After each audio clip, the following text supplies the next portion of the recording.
Despite its cartoony robots and low-poly stylization, Hyperbolica is an absolute stress test. Maybe not for your PC, but definitely for your brain. Published and developed by Code Parade, Hyperbolica kicks Euclidean geometry to the curve and replaces it with a game space that is unintuitive, unique, occasionally disorienting, but consistently interesting. Playable both with a monitor and in a work-in-progress VR version, experiencing Hyperbolica in VR is a trip. It's a perspective that's difficult to make sense of in your mind, and that's only accentuated in VR. Hyperbolica is the kind of weird, risky VR boundary pushing I'm so happy exists.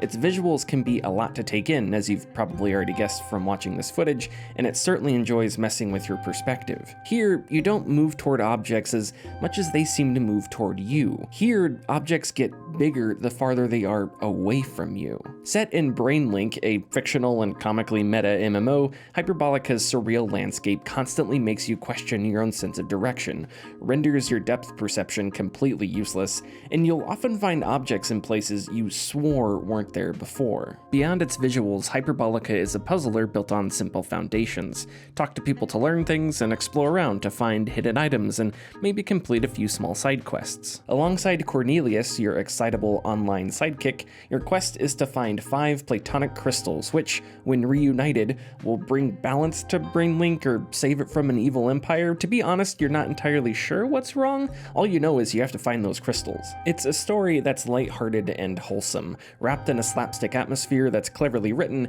and fits Hyperbolica's warped world. Brainlink is a loving parody of content creation and online communities that I think comes from a place of sincerity. Around this quirky MMO, you'll find robot avatars locked in a tech-themed rap battle and others complaining about Brainlink's cosmetic customization options. Brainlink's users take their role-playing very seriously, but not too seriously. Navigating Hyperbolica can take some getting used to. Its levels, for the most part, are non-linear, and there's a nice chunk of side activities and collectibles to find if you're willing to look around. Your map will help spot nearby points of interest, but there isn't a way, at least currently, to mark points on it, so it becomes pretty easy to lose your sense of direction or completely forget where you found something interesting. When Hyperbolica is at its best, its curved space is more than a backdrop, but part of the puzzles themselves, and to solve some of its trickier puzzles, you'll have to recontextualize the space you're moving through and figure out how to use it to your advantage. Hyperbolica doesn't do this as much as I wish it did, occasionally emphasizing the environment itself as the challenge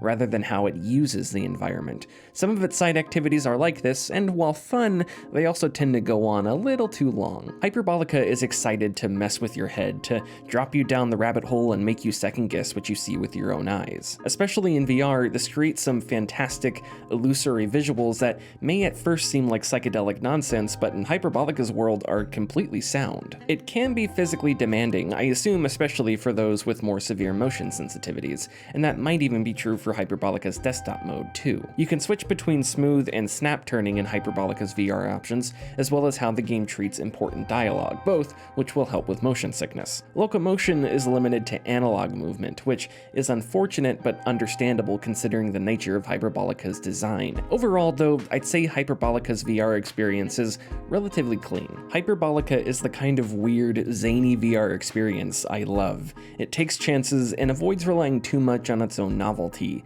even if it can feel somewhat underutilized. Its narrative is fun, its gameplay is engaging, and I'm still not over how cool some of these visuals are in VR.